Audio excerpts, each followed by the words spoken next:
Man Sports. I'm on here today. I want to talk about the OTAs that just started today, and I'm gonna give you a few of my storylines of what I'm assuming is to expect from these OTAs, and I'm gonna just touch on a few topics or whatnot related to that. Um, it has started today, and we're finna get on it right now. Um, Start off by saying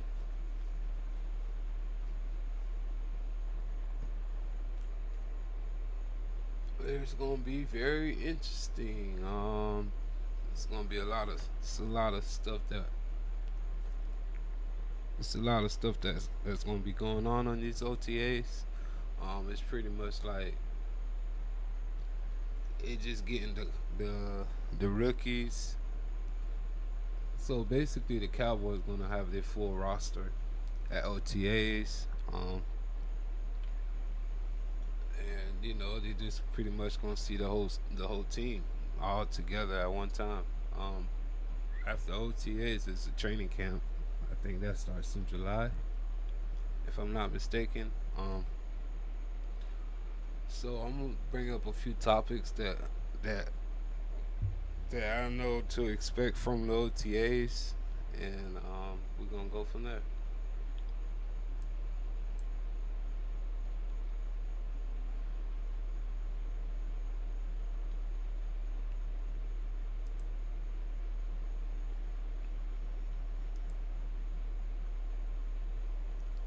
All right, I'm gonna give you like my top six storylines or like topics that I'm gonna be looking for in OTAs or whatnot. It's a lot more than that, but I'm gonna give you my top six. And the first one that I'm gonna go based off on is Michael Parsons. He's going through the contract negotiations right now. They're trying to give him an extension. So he had volunteered in April workouts or whatnot, and he said he was going to stick around. So I wanted to see if he's going to volunteer to the OTAs. He could hold out. He could hold out if he want to. Um, I don't even think it's mandatory at this point, but I know training camp is mandatory, so I think the OTA is mandatory too. But I'm looking to see what if Parsons gonna be there. I hope he's there. Um, it's a new system now. They got Matt Eaglefru. They got a new defensive coordinator, so the playbook is different. So I know he's learning it right now. So being there would be very beneficial for him. So that's my first one right there. Michael Parsons, he's a big part of our defense or whatnot. And right now, it seems like they're in the works for his contract or whatnot. But apparently, they haven't got settled yet. So Parsons, that's going to be a big one right there for me. To see if he's going to volunteer, if he's going to be out there with his teammates or whatnot, and then go from there. The second one, I would have to say Dak Prescott. Um, this is his 10th season, and he got hurt. He had a hamstring injury, a season-ending injury last year, week 9 of the 2024 season, and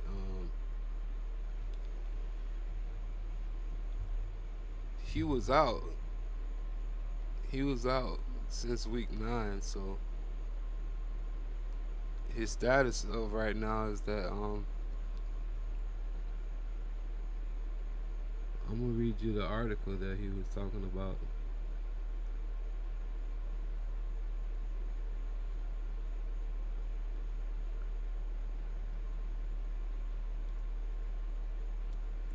Yeah, I never knew that. Prescott has played just two fully healthy seasons in his last 5 years, and it would just I would just like to see how they use them.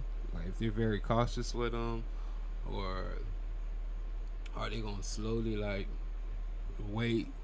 Probably have them doing like rehabbing or doing light work or whatnot. I would like to see how they utilize them. Like, if they're very cautious with them, is he gonna be out there practicing or whatnot? Um, I'm assuming that they're gonna be very cautious with him. The way he been talking lately, it seems like he's fully healthy. But he was. This is what he had said a few days ago in the interview. He said, "I'm getting closer to where I want to be. I don't want to put a percentage on it." Prescott says of his recovery in April. I know we have got team activities coming up. Imagine myself being involved in some sort, if not all. Then again, I just understand my age. What I have, what I have had, what I have went through. It's about being my best in the fall. So I'm not rushing anything, but I'm where I want to be. It says over a month has gone by since Prescott said he was getting closer, and several videos of him throwing to his teammates on air has surfaced, which have positive sign going forward. Now the question is if there will be any limitations on what Prescott can do in practice setting in the numbers of rep he get as he continues to nurse back to fully health for a critical 2025 campaign. So that's going to be very interesting. We have a new quarterback as our backup. His name is Joe Milton. Um, I'm assuming he's going to get a lot of reps or whatnot. They got real gear too, so that's going to be interesting. That was my second one. My third one is with CD Lamb. With CD Lamb and George Pickens, I want to see how they look out. I want to see how they look on the field together. Like it's gonna be very interesting how they line up, the areas and stuff like that, building the chemistry, and there's so much receivers on that team. So I would like to see how CD Lamb and George Pickens look going forward, like OTAs or whatnot. But they was together the other day. Um, Kyle Murray had a little softball game or baseball game, and they both was chilling or whatnot. And I never heard CD Lamb mention anything like in the past, but in his career, I never see him come straight out and seem so excited about his new teammate George Pickens. Talking about we both number ones, man. So y'all gonna have to worry about us. I don't know how y'all gonna handle us, but we two number ones. You feel me? So I was kind of excited to see that. The little bonding they got. George Pickens didn't really say much, but it was just fascinating to see how excited CD Lamb was, and I'm looking forward to see how the duo look on the field. It's gonna be very interesting. All right, the, that was the third one. The fourth one is Tyler Dyken. No, no, Tyler Guyton, and Mozzie Smith. That's both of them on that screen right there. Number 60 and number 58. Um, this is Tyler Dyken's second year. He showed some signs of that potential of, like, that first round potential whatnot. But towards the end, then he kind of fell off or whatnot. So I'm looking to see how he, this is like his first off season. Mozzie Smith too. It was like his first. This is like his full off season right now. I want to see how he looking. I want to see if they go up to the next level. Like if they took their game to another level, especially for Dyken though. Um, I know there's a lot on his plate, but I'm looking forward to see how Tyler Dyken look and Mozzie Smith. Mozzie Smith showed some signs of that that star type of player or whatnot. He just wasn't consistent, but he did show flashes of it. So hopefully he could add some more peanut butter to his body or whatnot, man, and just get right. And I know he's gonna get right though. So this is gonna be an important year for Mozzie Smith, man. Hopefully it's not a bust. I'll give him about a year. But for his position, it takes a while though. It takes a while for that position, like D tackles, to get into that good mode or whatnot. It takes a couple of years. So I'm looking forward to see how Mozzie and Tyler Dyken looking. Alright, that was my fourth one. My fifth one is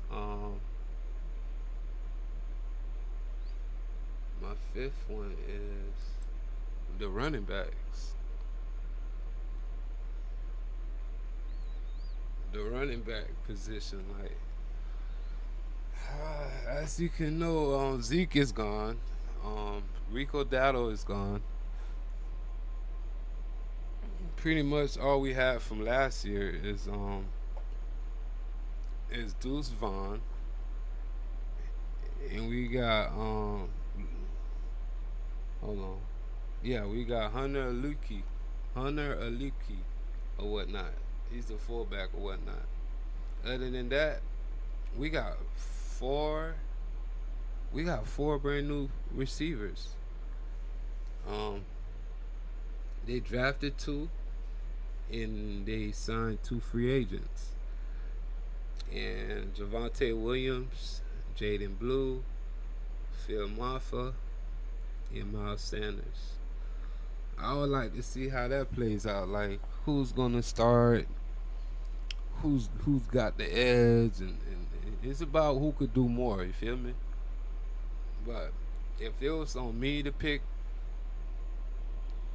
if it was on me to pick what I'm predicting is gonna be Jaden Blue and Phil Maffa.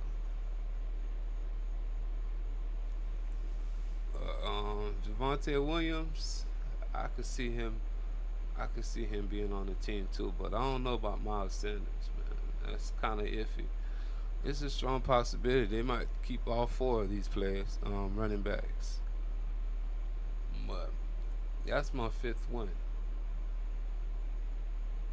and then my sixth one is the wide receiver position. Like you already know the one and two. CeeDee Lamb number one, George Pickens. It's about who's gonna be that third receiver. Jonathan Mingo, they had traded for him last year. He ain't really too much show or anything. Um, that Prescott was by the time they got him, that Prescott got hurt. So and Cooper Rush, he was a backup quarterback. So you didn't really see too much of Mango, but he kind of was like a draft pick for us this year too. 'Cause they gave up a fourth round pick for him. Turpin, they just signed Turpin to a big contract. I think it's a 1 year or 2 year deal. Hopefully they could utilize him more because he showed some signs like as a receiver. He used to be a running back. They do the sweep with him. They had him rushing the ball. I'm pretty sure they're gonna use him a lot more this season. Um, who else? Oh, Jalen Tolbert. He had showed some flashes last year, but we want to see. I want to see that consistency out of him, and I'm looking forward to see how he play out. But that's gonna be very interesting though. They got Paris Campbell. They had signed him as a free agent. He's like one of them speedy wide receivers or whatnot. But it's about what if you could do more special teams or whatnot, punt returns, kickoff returns, whatever you could do more than the individual that could just do one thing or whatnot. I think that's gonna really stand out. And that's pretty much it. Um, I wanted I wanted to go down to the linebacker position because we have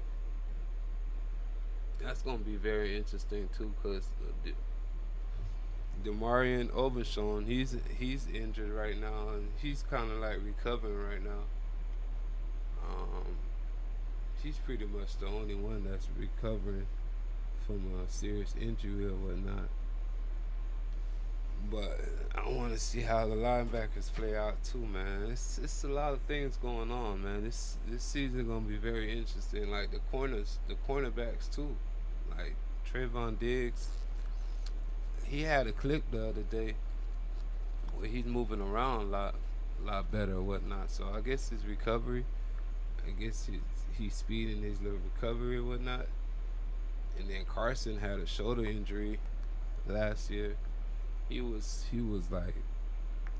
snapping in training camp last year, man. But he went through his little growing pain, so we're gonna see how that play out.